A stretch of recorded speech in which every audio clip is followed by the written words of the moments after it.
can now give the order to develop or dispose of nuclear weapons from your iDroid. With a nuclear deterrent, even if you're discovered while infiltrating a rival PF's FOB, most PFs won't dare retaliate. But you, of all people, know how dangerous it can be to have nuclear weapons. So will you add nukes to our arsenal as a deterrent? Or will you take them away from other PFs and dispose of them to help build a world that's free of nuclear weapons? I'll leave that decision up to you. Emmerich didn't go with depleted uranium for Sahelanthropus' armor because of its strength. He had nukes in mind. Exactly. It's meant to use its body as the fuel component for a nuclear weapon. Sahelanthropus uses built-in uranium enrichment Archaea to melt its own body and extract uranium-235 from the depleted uranium in its armor. Those Archaea perform the enrichment in an extremely short time. The concentration jumps by a factor of several hundred, from 0.2% to over 90%. The end result being highly enriched weapons-grade uranium. Sahelanthropus' body itself becomes a nuclear bomb. Emmerich says if it were to self-destruct, the nuclear yield would be somewhere in the region of 15 kilotons. Since you need about 50 kilograms of highly enriched uranium to trigger a nuclear reaction, that would mean Sahelanthropus contains something like 23 tons of depleted uranium. That's not very much.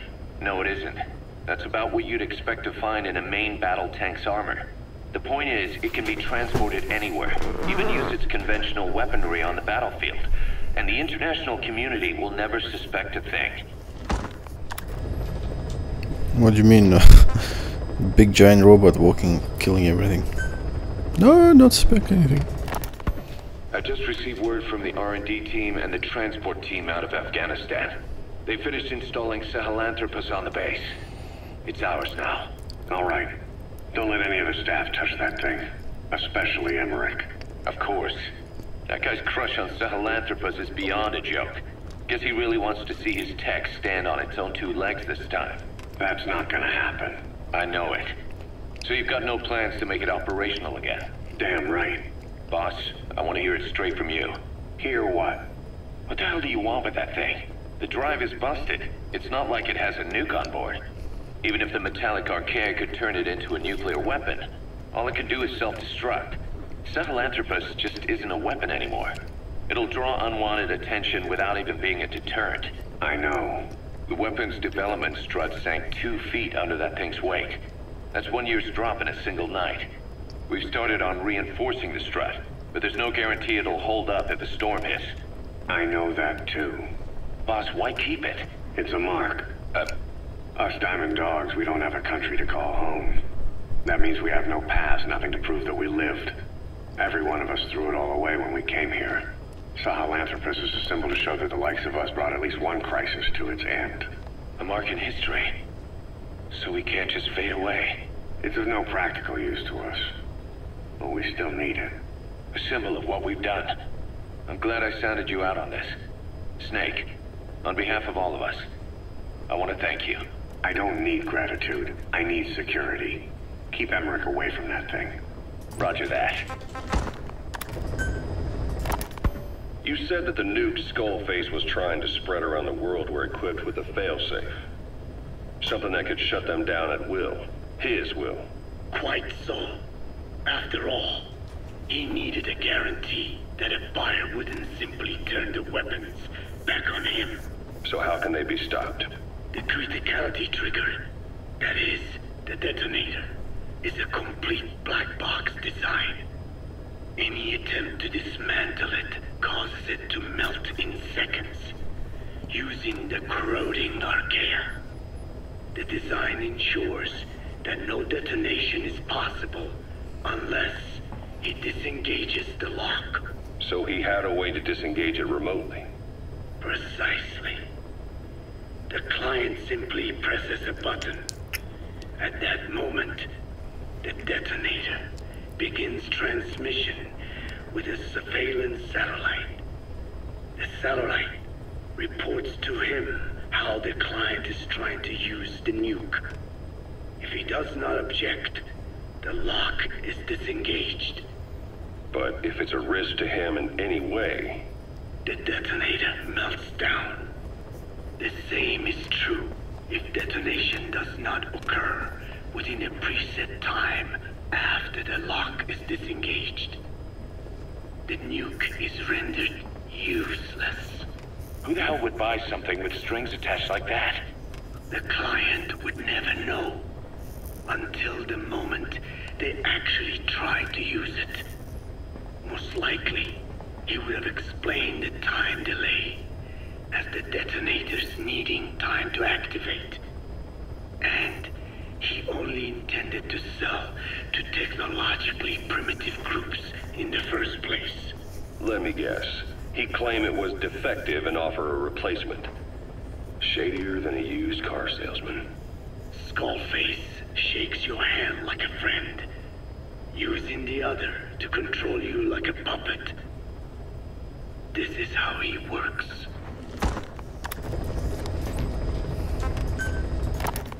Code Talker. Haven't seen you eat a single thing since you got here. Let me guess. Photosynthesis? Oh? What makes you say that? Well, a long time ago, I knew someone with a similar ability. Well, you are correct. Most of my body is covered with parasites. I supply them with water, and in return, I receive sugars they produce when exposed to light. It isn't just my skin either. The parasites also act as my eyes. They have replaced many of my internal organs as well. It is thanks to them that I live on after over a century. How did you obtain them anyway? Through your research? I would like to say as much, but there is more to it than that. Let me take you back 20 years. I had hit a dead end with my parasite research. Then I was approached by a foundation. They said they had a sample of an unusual strain of parasite. Which foundation? Apparently, they had links to ARPA. But that is all I learned. I was somewhat ignorant of the ways of the world. Just being able to study it was enough for me. Yeah, I've heard that before. Go on. Half in doubt, I visited them to discover the body of an old man. Well, to be precise, his partial remains. A collection of parts, you could say. The man had died in an explosion. An old man, you say? His flesh had not decomposed. In fact, the tissue's cells were still metabolizing. The parasite had infected, or should I say assimilated with, the tissues, and was keeping them alive. I became obsessed with studying the body parts, foregoing food and even sleep. Every day was filled with new discoveries. The parasite's biology, internal anatomy, life cycle. But there was only so much I could learn through observation. And so I made a decision. To truly know the parasites, I had to live with them. So, you implanted them inside you from the dead man's flesh? Correct. It was quite a gamble, whether or not they would adapt to me. But fortunately, it appears I was compatible with them.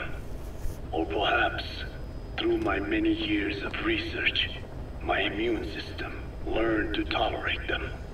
Were they that body's only parasite? Yes.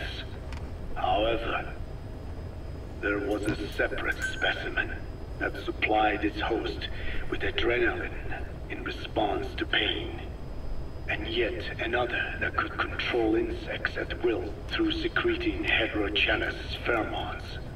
I wanted exposure to them, to take them into me, but my wishes were denied.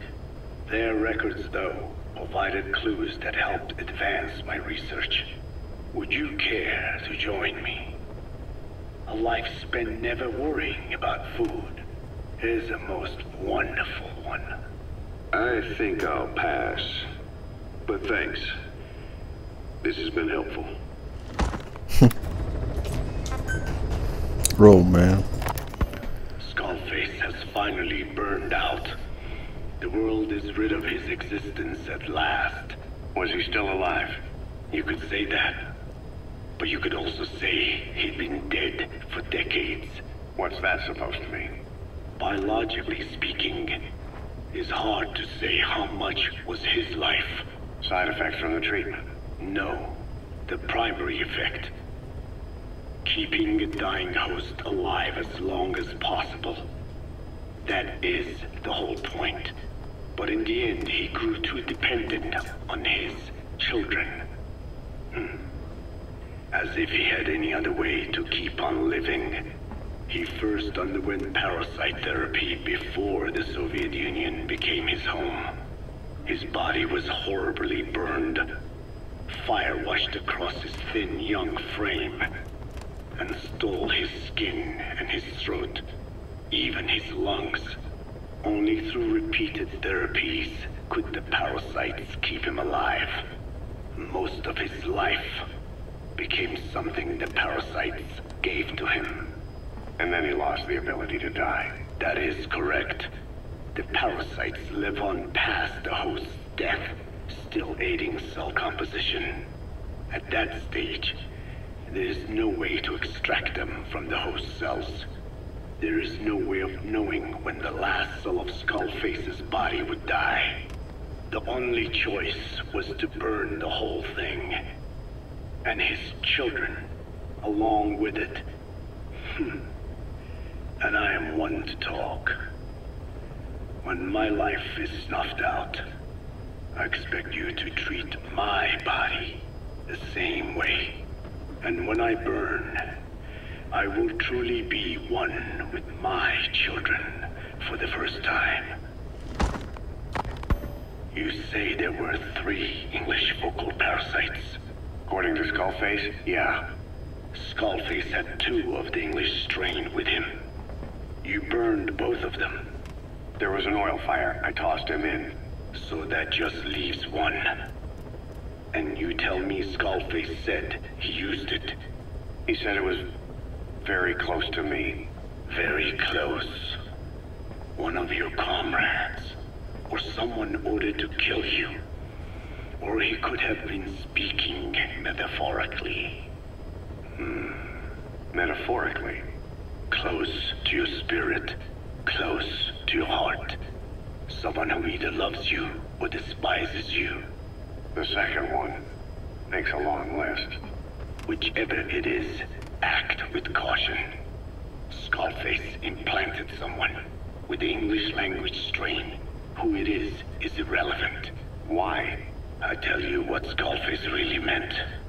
Very close to you means you will be exposed. All the infected here have been given the Wolbachia. Even if the vocal cord parasites infect them now, they cannot reproduce. But if there's a different host among us, host to the English strain. If that were the case, we'd see the symptoms. What about the non-English speakers? We have plenty of those, but the staff use English as a common language. But if that someone has not spoken English yet, and begins to speak it now, there'd be another outbreak. The final mating pair of the English strain must be found immediately. Skullface is gone, but his threat still remains. On this base, do you see what the final mating pair is?